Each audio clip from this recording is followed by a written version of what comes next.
Mapagpalang umaga po sa ating lahat.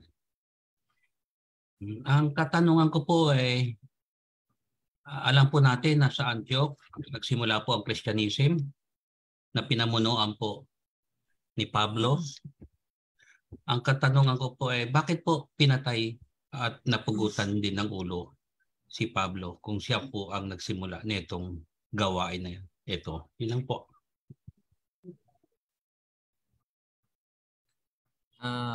Alam niyo po, Brother Fred, na ito pong mga serpencies po ito, talagang pag kumalaban po sa kanila, ay kanilang pinapapatay. So, noong siya po ay, kung mapapansin niyo po doon sa sinabi ng ating Abba Yahweh, na I will make this man suffer for the sake of my name. Iyon po ay curse sa kanya dahil pinagpapatay niya po yung mga Hebrew Israelites. Kaya noong siya po ay kumbaga nagbago kuno si Pablo, na siya ay ginawa niya na yung pagsasalita na pabor na sa pangalan ng Messiah, King Yahweh. Eh siya po ay pinersecute din siya. So yun po, kasama po yun, yung pangyayaring yun ay kasama po yun doon sa curse sa kanya ng ating Abba Yahweh. Yan po. Baka po mayroon pang magandang may sasagot po dyan ating Prime Minister si Len. Salamat po, Brother Priscil. And congratulations po for well-delivered preaching today sa ating pong Holy Convocation. Opo, salamat po. Oh, Brother Bro Fred, meron po yung part 2 ang ating Breath of Christianity, at doon nilalagay po natin yung mga details, detalye yung mga pangyayaring yan, paano nabuo yan. Gusto ko lang po paliwanag sa inyo ngayon na ang sabi po doon sa Book of Acts na nakalagay po ay doon unang tinawag na Kristiyano. Sa Antioch, unang tinawag na Kristiyano ang mga followers po ni Paul, ni Pastor Paul. Hindi po doon sinabi na doon founded o nabuo ang Christianity. Makikita po natin diyan sa part 1, sa part 2 po ng ating preaching series tungkol po sa Breath of Christianity, at paliliwanag po natin ng maliwanag na maliwanag yung bagay na yan, at makita po natin saan at kailan talaga nag-umpisa ang Kristyanismo. Pasensya na, Bro Fred, hindi mo na mapapahaba ang discussion doon. Priscilla na po, doon muna po tayo sa nilalaman ng ating topic that was delivered today. Opo. Chris Prime. Opo. Oo. Since nabuksan na rin, sige po, Opal. Happy Sabbath mga kapatid. Although it's quite preemptive, susunod na tawag dito, sa susunod na presentation, I'll give the overview. Yung sa Book of Acts, tama yung sinabi doon na yung mga disciples ay unang tinawag na Christians sa Antioch. Walang ibang place sa history na unang na-mention ang Christianity, historically and biblically. No other place where the word Christian or Christ was ever mentioned kundi sa Antioch. At kailangan kasi nating balikan yung historical perspective. Ano yung Antioch na yan?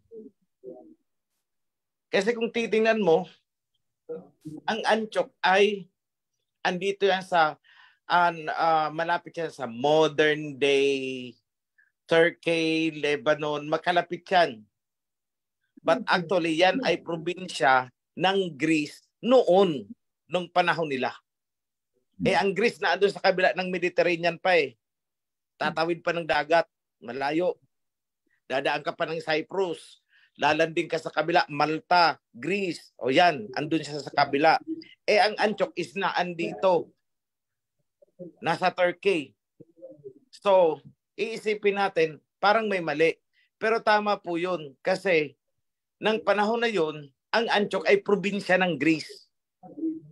Kasi sinakop din niya ng mga Greeks. In the same manner, na ang Egypt, hindi nyo aakalain, ay bahagi din ng Greece noon. Andito nang ang Egypt sa mas baba pa, pero bahagi ng Greece yan noon. In fact, may mga pharaoh na Greeks, hindi talaga Egyptian. So, ganyan din ang sitwasyon na yan. So, bakit merong Christianity noon? Bakit doon nagsimula ang pagtawag na Christians? Why of all the places? Hindi naman sa Jerusalem, kundi sa Antioch. So, pag nakita mo ng background, Antioch is part of Greece. So, Christianity is a Greek religion. Hindi po yan Shemite belief, kundi Greek religion. So anong tawag? Jesus, Christos. Jesus is, kinuha nila yan, Greek pa din. Christos, the other word, Greek pa rin. Ngayon, may nagpaparallel nga sa history, which is magiging complicated kung i-explain ko ngayon. Yung tinatawag na Mitraism. Wherein, your Trinity, yung sinasabi ng God the Father daw, is si Mitra. Mitraism. Yung anak, yun ang inilagay nila na si Jesus Christos. Walang persona. Nakita nila, maganda ang istorya nitong si Yahweh Shai. Maganda, may mga disipulo. Inadapt nila yan doon.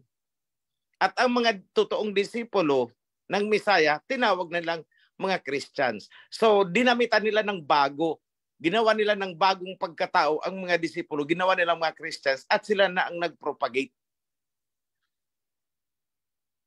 Sinakayan niya ni Paul. Mitraism noon. Pagdating ni Paul, naging Christianity. Siya na ang nagpropagate niyan dito sa modern world. Kumbaga nga, siya na ang nagdala. Kaya, kung tutusin, ang pinagmula ng Christianity na pagpasok dito sa atin ay si Pablo yan. Iyada. Si Pablo yan. Inadapt niya. So ngayon, at the time, magkalaban politically ang mga Greek at mga Romano. Although there was a time na magkaisa sila, Greco-Roman Empire na tinatawag. Nung inadapt ng Roma officially yung Christianity as the official religion of Rome ng Vatican, gumanda ang pangalan ni Pablo. Pero nung hindi pa gumaganda o hindi pa na ina-adapt ng Roma yung Christianity as religion, minartir nila si Pablo. So, technically, si Pablo ay namatay dahil sa kanyang false Messiah. Inihalo niya kasi inihalo niya sa Jesus Christos. O, bakit nagkaganon? Kasi ang sabi ni Pablo, balimbing yan eh. When I am in Rome, I am as a Roman. When I am in Greek, I am as a Greek. When I am with the Gentiles, I am as a Gentile. So walang paninindigan, yun ang doon siya namatay. Dala-dala niya ang istorya ng ng mga disipulo, dala-dala niya ang istorya ng Messiah. Dinala niya sa Antioch, doon niya ipinakilala, nakabuo siya ng religion.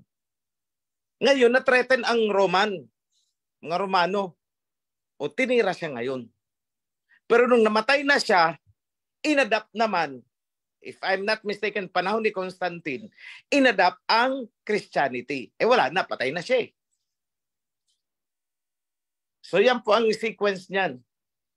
Hindi pa mabango, hindi pa officially accepted as religion ng Roma, yung Christianity ni Pablo, na sinimula niya doon, yung religion, naghalo na, nagblend na, at saka yung Mitraism, Trinity, yun ang kay Pablo, a chop suey of different myths and doctrines. Yun si Pablo, tinayo niya sa Antioch. Ang istorya ng totoong Misaya at ng mga disipulo, nirebrand niya, dinala niya sa Antioch. Kalaban na threaten ang Roma. O, di patay si Pablo. Pero nung inadapt ng Roma, later in time, centuries maybe, ay i-accept na natin ang Christianity. Ay di ginawang santo si Pablo. Nakuha nyo, parang istorya din ni Pedro, ni Kefa. Pinatay ng Roma and later on ginawang santo. O di ba? Ganoon din kay Pablo. Pinatay muna, tsaka ginawang santo. So yan po ang overview niyan. Medyo komplikado ng konti, pero kung uunawa natin, madali lang pala. So, thank you sa question. But more of that in the next presentation. Kaya lang, ayoko kasing kasi total na buksan na. So, I have to answer that. From Agusan, katanungan dito sa ating FB Live. Sis Margaret, habang wala pang nagre-resign sa Zoom. Katanungan po, mahal na Sultan, ano pong pangalan po ang itinuturo ni Pablo? Salamat po. Makukuha natin yan doon sa premise. Di ba ang sabi ni Pablo, kapag ako ay with the Gentiles, I am as a Gentile. When I am with people of the law, I am as if under the law. So ibig sabihin, ano ito, chameleon itong si Pablo. So if he is among the Christians, Mitraism, di sinasabayan niya yun at ipinapasok niya, ini-inject niya unti-unti yung istorya ng Misaya natin at saka ng disipulos. Kaya ang mga apostolos natin ay biglang naging Kristiyano sa pananalita ni Pablo. So ano ang ipinipreach ni Pablo? Ay di Jesus Christus kasi naandun siya eh. He is with the Greeks. Christos ang gusto ng Greeks, anointed. It seems to be a harmless name. Anointed lang naman eh. The anointed, o di ginawang Christos, acceptable sa society na kinalalagyan niya noon. So he was preaching the Jesus Christus kasi wala namang ibang pinagmulan kung paano pumasok sa ating mga kasulatan ang pangalan niyan kundi sa panahon at sa eksena na si Pablo ang naandun.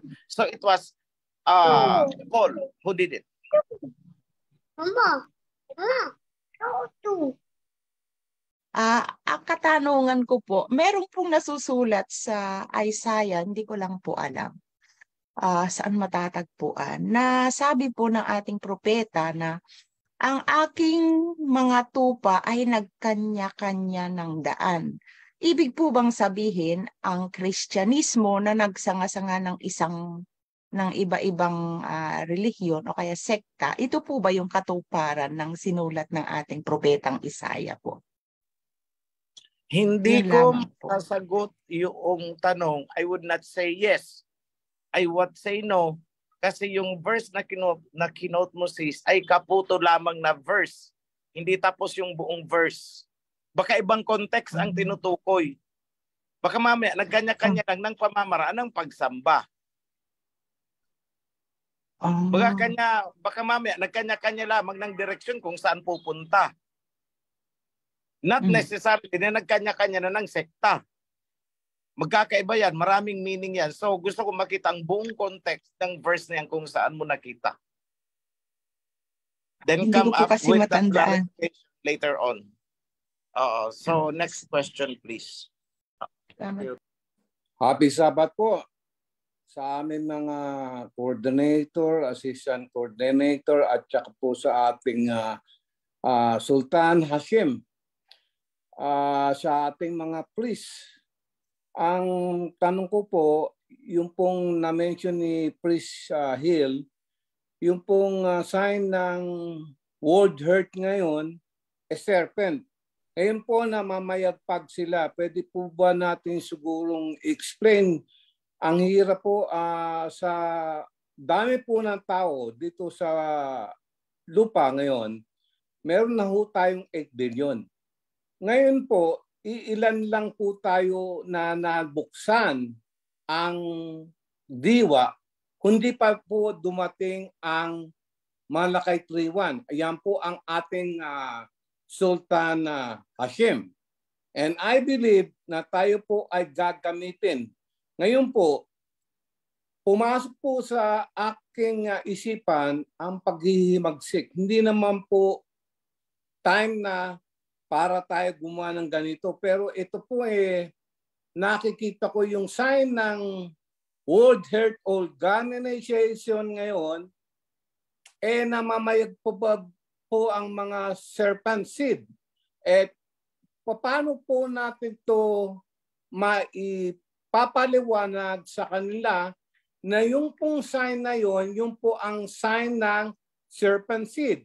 At tayo po ang woman seed.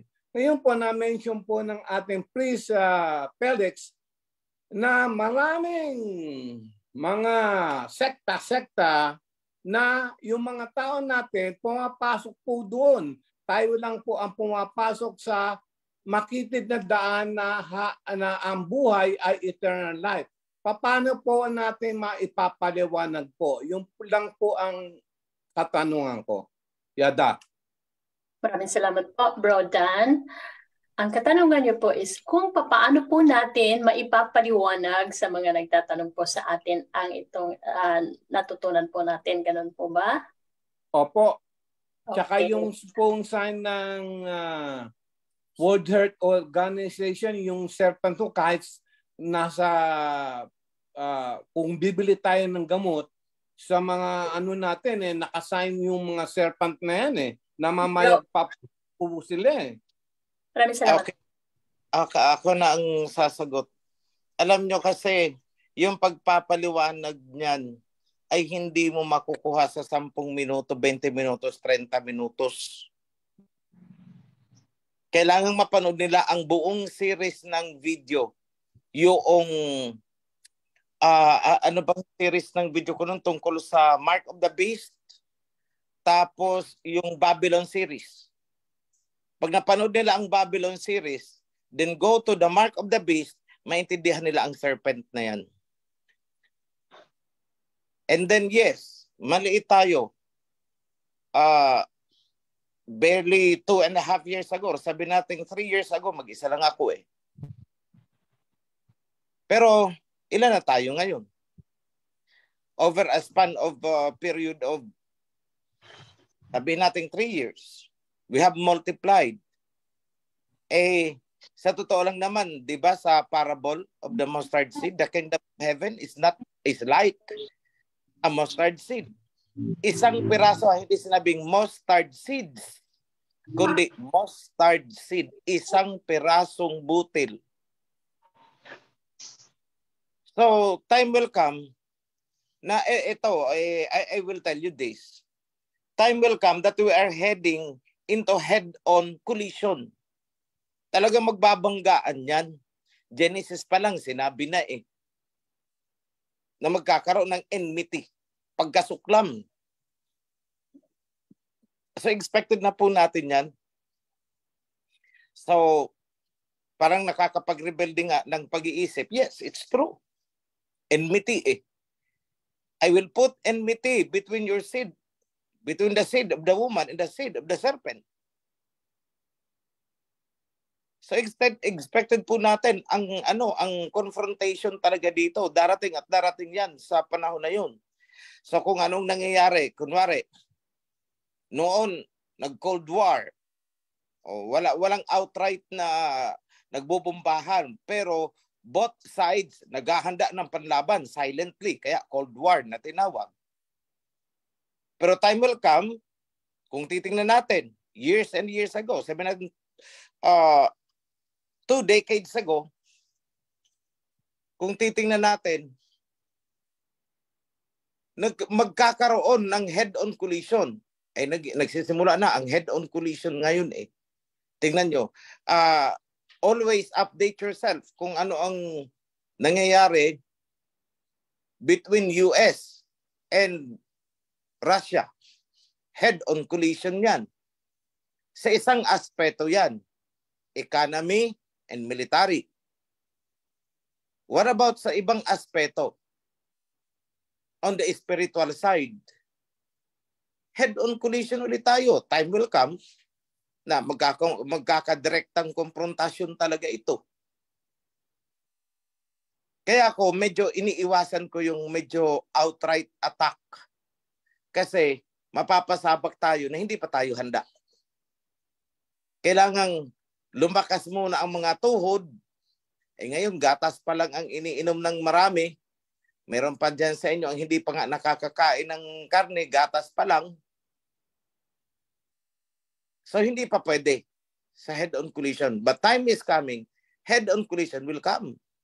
Tingnan nyo, sa experience natin, merong nanganak yung kanyang misis, pinaparehistro, birth certificate. Ano po ang religion? Wala pong religion. Ay, hindi pwede yan.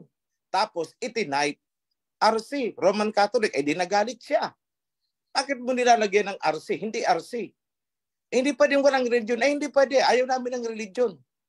Tapos, sumagot yung asawa, wala sa religion ang kaligtasan. Di ba, nagsisimula na ang head-on collision on a lower level. Paano na lang kung dalawang senador na ang mag-head-on collision? Paano na lang kung mahati na ang Congress, head-on collision? Parang Republican versus Democrats. Head-on collision. Ang issue o yung ceiling debt ng US, yung pagkakautang kung itataas ang ang ceiling. So, there is polarization. Talagang darating tayo dyan sa polarization na yan. In all aspects of our life, sa lahat ng aspeto ng buhay natin, darating tayo sa head-on collision. Kasi, sinabi mismo ni King Yahweh siya yan sa Joel chapter 3. Ibabalik ko kayo doon. Head-on collision. That is the climax. Magbubumbahan talaga ang mga bansa. So what is happening now? Humihingi si Ukraine ng F-16. Noon, sabi ng US, hindi sila nagbibigay ng mga long-range weapon na capable mag-penetrate sa cross-border sa Russia. Pero ano ginawa nila? Pinadalahan nila ng HIMARS. Pinadalhan nila ng, I forgot the other weapon. Tapos ngayon, padadalhan ulit ng F-16 fighter jets. So they are provoking. Anong sabi ni Putin? Ay nako, huwag niyong ubusin ang pasensya ko. That would be a very dangerous risk na inaano ninyo. Kasi pag nagipit si Putin, pakakawalan yan ang kanyang mga super lolo. Sige, gipitin nila ang Russia. O sige, mamamatay din lang naman kami. Mamatay na tayong lahat. Anong gagawin ng Arab countries? Lahat kampi na kay Russia. O bakit natipon itong mga Arab countries? Pati Africa, natipon na. The way, I said that before sa mga video ko. Almost 3 years ago. Na magkakaisa itong mga bansa na to at pababagsakin talaga ang US. I also said, babagsak ang dolyar. And here it comes. Malakas ang lagabog niyan. Bakit? Ilang countries na sa Asia, sa ASEAN countries, 10. Gumagawa na ng paraan to sidestep the dollar sa mga international trade. So, mawawalan ng halaga ang dolyar. So, anong gagawin ng US? eh di mag-aamok yan. Head-on collision. Geopolitical, military, economic. Di ba head-on collision na ngayon? Ano ang kulang? Spiritual. Saan ang gagaling? O di sa atin na naman. Maliit tayo, hindi tayo maliit. I tell you, hindi tayo maliit. Isipin yung mabuti kung bakit hindi maliit ang group. Billion din tayo, I tell you. Billion din tayo. Isipin yung mabuti, bakit sinabi kong billion tayo? Maybe ang nakikita nyo lang na ano nyo is yung population na hinahawakan ng Joshua, we are barely 5,000, 7,000. Yun ang nakikita nyo. Pero ako, ang nakikita ko, hindi ito projection ha. Hindi ito symbolic. Literal reality. Billions tayo. Subukan nilang galawin ako. Subukan nilang galawin tayo as an organization. Mararamdaman nila ang billion na yan. Yeah, so yun lang. Yun lang kapatid ang masasabi ko. Watch the videos. Combination of Babylon series. Doon na explain ang ang origin ng serpent. Then watch yung Mark of the Beast.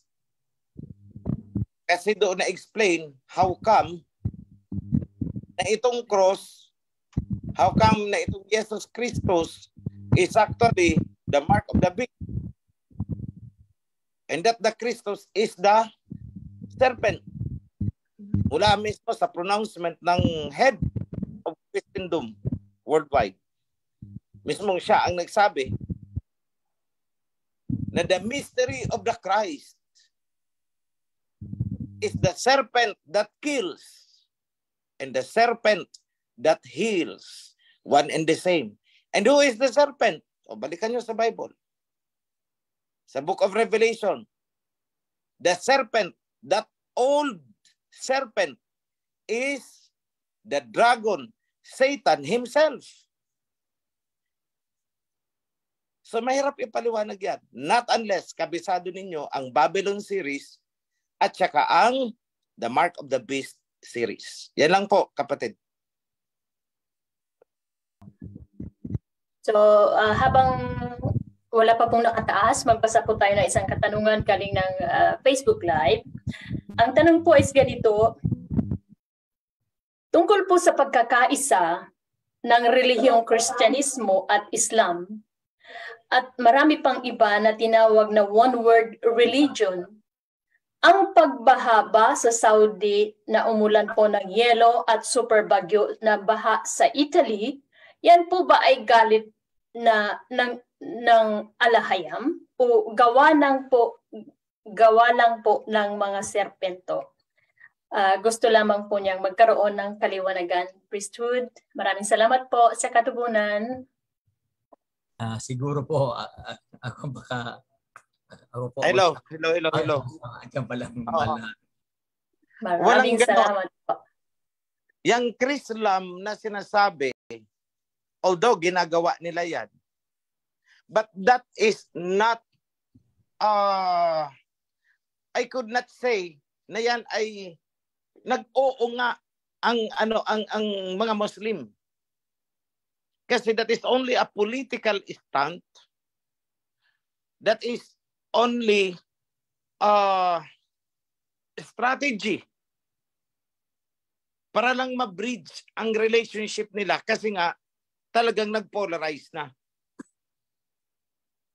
So para hindi magkagulo, magaling din naman si Satanas eh. Kunwari, pinagkakaisa niya yan. Pero sa tingin nyo, itong mga Muslim dito sa Pilipinas, susunod? Ang mga Muslim ba ng Middle East, susunod? Hindi. Nakikisayaw lang. O sige, pagbigyan mo na. Wala namang problema dyan eh. Sige, pagbigyan. O tingnan nyo, ilang beses nilaro ng Iran yung US. So wala na kaming manufacturing ng missile. Tapos nito madiscover, ayun pala, namamayagpag. Di ba? O ganyan din lang naman yan. Para lang wag ma-antagonize ang kalaban habang naghahanda sila. Ang paniwalaan natin is kung ano yung nasusulat na talagang itong mga bansa na to ay kakalaban, maglalaban at maglalaban. Basahin nyo ang Joel chapter 3 at yan lang ang hawakan nyo. In fact, ang katibayan na yan, economically, nagkakaisa na ang Asia, Africa, BRICS. See? Anong ginagawa nila ngayon? Pababagsakin nila ang dollar. Pero tingnan nyo si Jinping. Pag may G7, may mga ganun-ganon, andun, ngitian na nakikingiti-ngiti din siya, nakikipagkamayan din, o nakikipagbeso-beso din, etc., etc. That is only a show on the camera. Ang totoo is pag uwi sa bansa, ano kaya ang sinasabi ng yung mga presidente? Buisit yan, napagod lang ako doon. Itong matandang serpent na to. Nakakabista kung pwede lang bugbugin ko na talaga eh. Napanood nyo ba yung yung mauling ng ambassador yata o prime minister o minister of foreign affairs ng Russia at saka Ukraine nagsuntukan? Hindi na nakapagpigil eh. Nakalimutan na ang kailangan magngitian sila dahil nasa camera sila. Oh, see? That is the reality. Pero yung umattend, nakikain, nakiganito, tingnan nyo na lang ang Messiah. Di ba? Nakikikain din naman siya kahit sa mga na. Kaya nga, na-intriga siya eh. Bakit ikaw nakikipagkain ka sa mga tax collector? Sa mga sinners? Kasi kailangan niyang gawin yun eh. Pero hindi ibig sabihin na tinotolerate niya at gusto niya ang ginagawa ng mga sinners na yun. O ganun din po ngayon. Hindi ko mo pag may mga World Summit, pupunta din doon ang mga leaders ng Saudi, etc., etc., etc. May purpose yan. Maybe nandun sila para malaman nila kung anong ginagawa ng kabila, kung anong mga plano ng kabila, para mapursuhan nila sa pananalita ng tao na yan, sa gesture niya, kung ano ba talaga siya. O tingnan nyo, si Biden pumunta ng Saudi. Welcome, nilatagan ng red carpet. Pero pagtalikod hindi ka dito sa amin welcome, sa totoo lang. O tingnan nyo, may nakuha si Biden nung pumunta ng Saudi? Wala. Kay Mohammed bin Salman? O di ba wala siyang nahita? Nakuha niya? Hindi. Pero in-entertain siya? Oo. Pinakain? Oo. Kinamayan? Oo. Yung fist bump? Okay.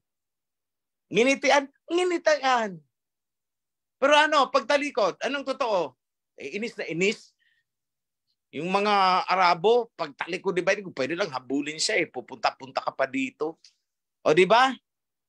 So ganun din po yan. Huwag kayo maniniwala dyan sa nagkakaisa na kasi nagtayo na ng ganito. Nakikisama lang sila, nakikisayaw lang. But the bottom line is malalaman mo kung ano na ang ginagawa talaga sa likod. O, anong ginagawa ng Saudi? Anong ginagawa ng Iraq? Anong ginagawa ng Iran? Bottom line. Hindi ba't pinababagsak ang Amerika ngayon?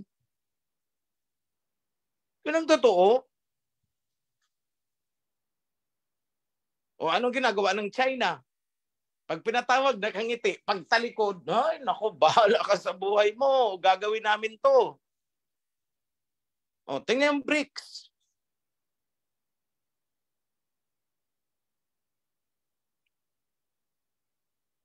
So, watch out yung June 1 ha, yung June 1. Bantayan nyo yan kung ano mangyayari sa utang ng Amerika. By the way, Amerika, yan ang bansa na may pinakamalaking pagkakautang. Mayaman daw, pero ang laki ng lubog sa utang yan. 31 trillion o 30 trillion. Basta hindi bababa ng 30 trillion dollar ang utang nila. May utang sila sa Japan. may utang sa China. O ano, pero kung makapagsalita, akala mo kung sinong mapera. Tingnan mo. Look at Biden. Kung makapagwalwal, akala mo napakayaman na bansa. Lubog sa utang. Ang daming utang sa iba-ibang bansa. Pero akala mo kung sino.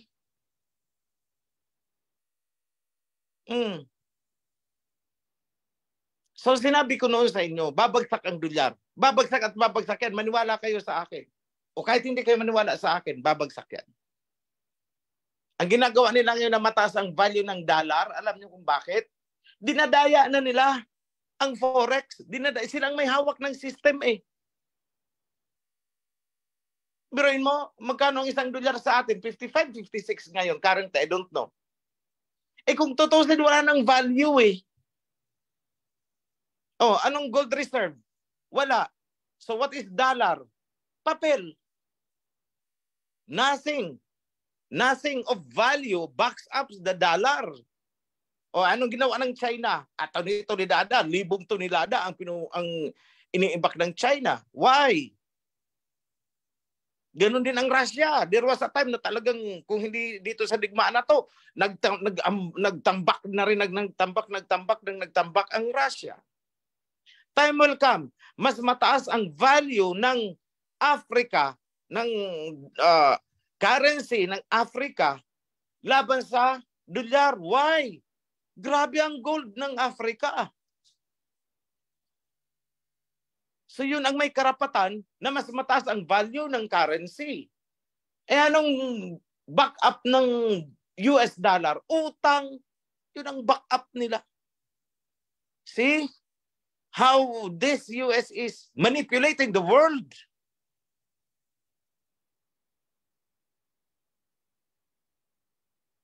So I have so much to kung ito din lang naman ang pag-uusapan natin, abutin tayo ng magdamag nito. Medyo napalayo na ako sa question. To wrap up the question. Ano nga yun sis? Pakibasa nga ulit. I-wrap up ko lang. We missed you. Mahal na Sultan po. Ang tinatanong po niya is yung ito po ba ay gawa ng kaaway o parusa ng alahayam? It could be, sa akin kung titingnan, it could be parusa din. Kunting pitik lang naman yan. Kunting pitik lang naman yan. Maraming salamat po, mahal na Sultan.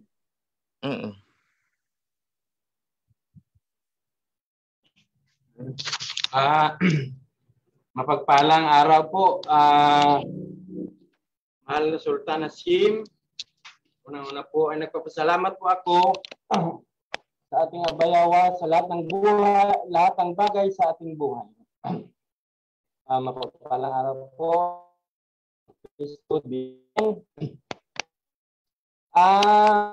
Way back sa katanungan po, ang tanong ko lang po ay nung sa kapanahonan ng Misaya, nag-i-exist na ba yung Christianism ng Greek? Yun lang po. Maraming salamat po, mahal na Sultan Hasim. Yes, nag-i-exist na, pero hindi pa Christianity ang tawag nila. Mithraism. Pareho, Trinity. May God the Father, si Mithra. So nagkaroon lang ng ibang pangalan, Christianity, nung inadapt na nila ang istorya ng ating Messiah. But the belief itself existed bago pa man ang pagkabuhay ng Messiah. Kasi meron na nga silang yung mother and child na yan. Across different culture, meron. Even before the Messiah, meron. May mga istorya ganyan. Mythology. Kasi alam naman nila kung ano ang hinihintay ng mga Hebrew Israelites. So gumagawa sila ng istorya na para din sa kanila. Parang ngayon, may Messiah tayo. Ang mga Christianity, may Messiah din. Kung anong sitwasyon natin ngayon, yan din ang sitwasyon nila noon. Nothing has changed. Kung anong meron tayo, ginagawa nila ng version ng kanila. Ang kaibahan lang, ang meron tayo, humina ng humina, almost muntik ng matunaw. Samantalang sila ay namayagpag. Kaya nung bumangon tayo na ang sinasabing peke. Nakuha nyo? That's the situation. Kindly research na lang doon sa sinabi ko, Mitraism. Hindi ko na na-cover yan sa mga video.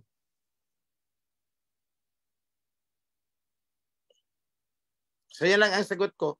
Yes. For the time being, magbasa mo po muna tayo ng mga katanungan sa Facebook Live. Ang kapatid po na nagtatanong is, ang sabi po niya, ano pong mangyayari sa EDCA kapag translated po. Binabasa ko, hindi ko mabasa. Bro, pakibasa po.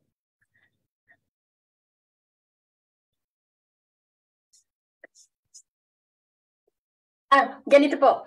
Ano po bang mangyayari sa EDCA pag andito na sa atin kung lubog? What will happen to the EDCA sites here in our country if America is in a deep debt? Yun po ang katanungan ng kapatid, mahal na priesthood.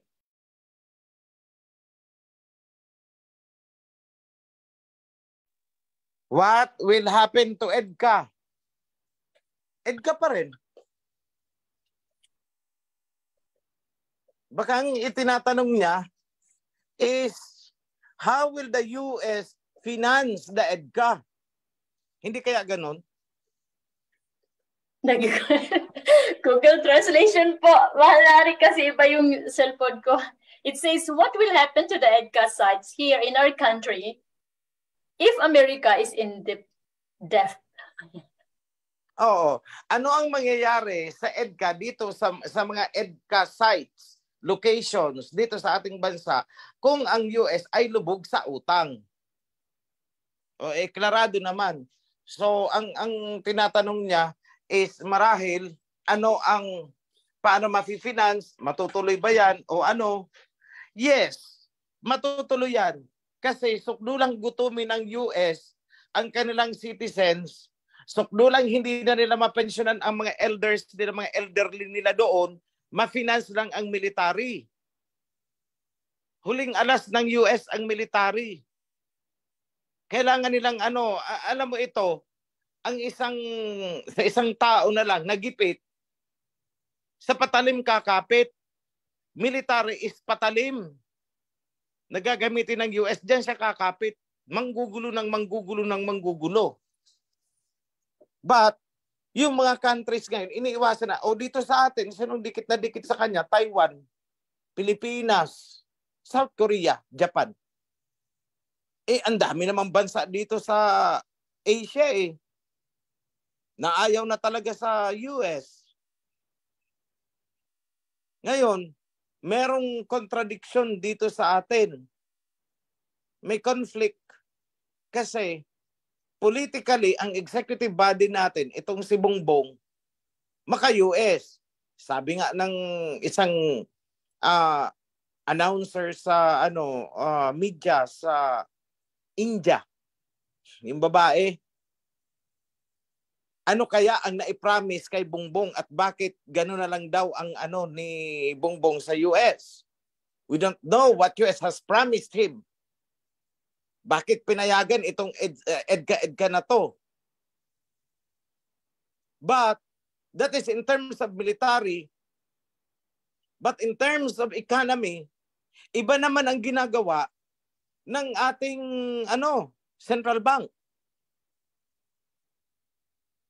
Central bank is eyeing on sidestepping the dollar. Nag-iisip na rin silang maybe dahil nasa sitwasyon, nakikita nila na itong dolyar na to babagsak talaga ito. Bakit ka pa mag-iimbak niyan?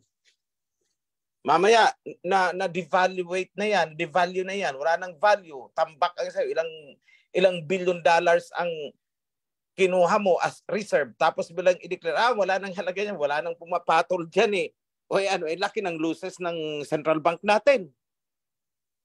So, in some transactions, iniisip na rin ng central bank natin kung paano tayo makikipagkomersyo sa ibang bansa na hindi gagamit ng bilyar. That is on the economic side. Kaya nga, conflicting ang standing ng ating government. Fragmented. Hindi unified. One department pro-US. Another department is not pro-US. That's where the problem arises. So itong EDCA na to, magtutuloy yan. Kasi huling alas yan.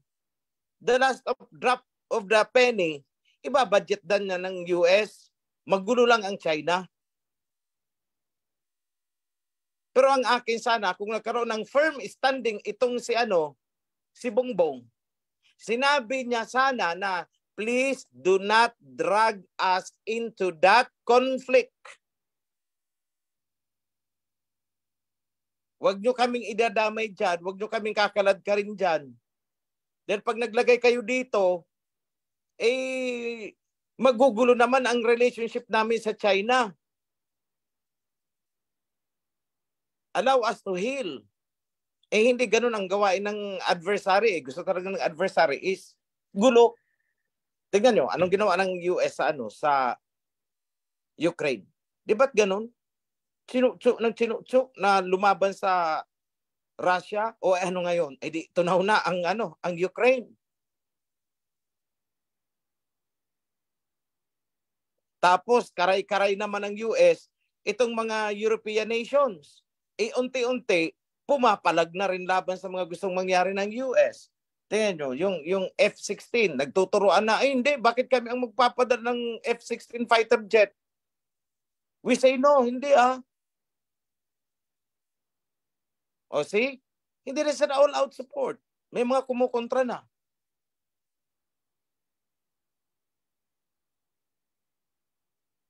So similarly, if EDCA lang naman ang pag-uusapan, yan? Magpapatuloy yan up to the last penny. Okay?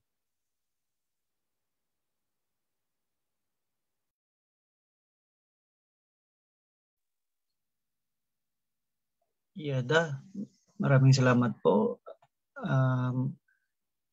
Mahal na Sultan. At marami pong katanungan dito sa FB Live. Happy Sabat po sa ating lahat. Tanong ko lang po, bakit namayagpag ang Christianity noong itinatag ni Pablo ang Kristyanismo, samantalang noong itinatag ni Pablo ang nasabing relihiyon ay naroon ang presensya ng mga apostoles. Nagkaroon po ba ng pagtututol, pagsang-ayon ng mga apostoles sa ginawa ni Pablo? Salamat po sa kasagutan. Kung sa pagtutol, muntik na nga magsuntukan si Pablo at saka si Pedro. Ano ba naman kayo? Hindi nakakalimutan nyo yun? Na may confrontational, direct confrontation yan. Ang dalawang yan, muntik na magsapakan yan. Kung sa simpleng pag-uusap para lang maintindihan nyo, nagsigawan ang dalawa. May umawat. That happened. So tumutol. Kaya nga yung mga apostles noon pumunta pa ng Antioch. Kasi nababalitaan na nga nila. Kaso pagdating doon, iba naman ang ipinakilala ni Pablo. Nagawa ng paraan na naman ni Pablo. Magaling itong si Pablo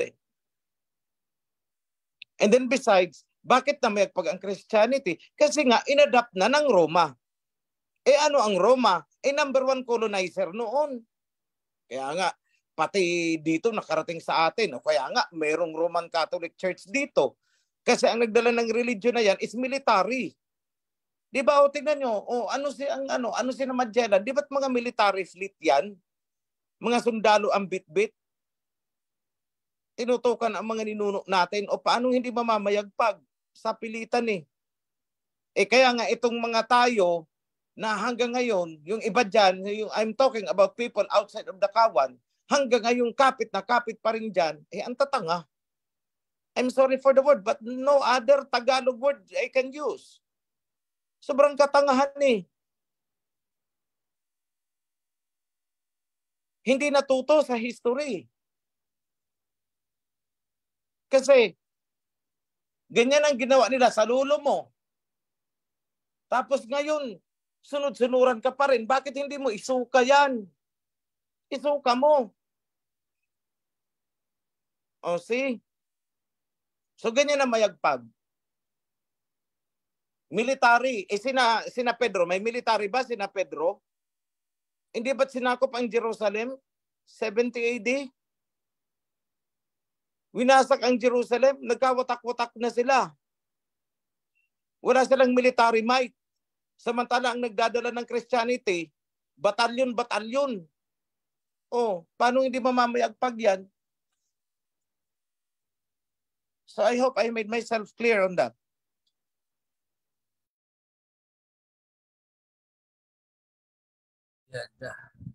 Salamat po, Mahal na Sultan. Maraming salamat po, Mahal na Sultan Hashim. And may follow-up question po doon, Mahal na Hashim. Ang katanungan po is, gusto lamang nilang malaman kung nabuo na po ba yung 7 assemblea. Gaya po natin, we belong to the Philadelphia Assembly. So, nabuo na po ba yung 7? Maraming salamat po sa katugunan, Mahal na Sultan. Kumbaga sa pagbubuntis, ipinaglilihi pa lang. Di pa Maraming Maraming salamat po, Mahal na Sultan. And may follow-up question din po dito. Ang sabi po is, handa na po ba ang pamahalaan na i-turn over sa kingdom ng Ophir? So, something like handa na. Ano daw sis? Pardon? Handa na po ba tayo na mag-turn over ng pamahalaan ng Kingdom of Ophir sa kasalukuyang pamahalaan? Yun po. Turn over what? After coronation, maybe, yung tanong po ng kapatid is, after coronation, handa na po kaya ang pamahalaan na magpasakop po, ang ibig po niyang sabihin sa kingdom ng makalangit na kaharian? Yun po siguro ang gustong sabihin ng kapatid. Only time can tell, but not yet now. Hindi. Kasi ang tingin ko dyan, magkakaroon ng 2 systems. Parang one China, Hong Kong at saka China, parang ganun. I'm not talking about physical, geographical division ha. Magkakaroon tayo ng isang sistema na kailangan nilang irespeto. But the turnover, malamang hindi ganun ang pamamaraan. But rather we will be given a leeway for self-governance. Yun lang po. Marami pong katanungan pa dito sa FB Live. Maraming salamat aming mahal na Sultan. Happy Sabat po, mahal na Sultan. Ang tanong ko ay tungkol sa Tree of Life. Sinabi sa Revelation na ibalik ito. Ibinigay ito sa time ni Adam at Eve. Sa tingin ko, andyan pa rin siya sa Palawan, sa Garden of Eden. Pero invisible invisible lang. Tama po ba ito?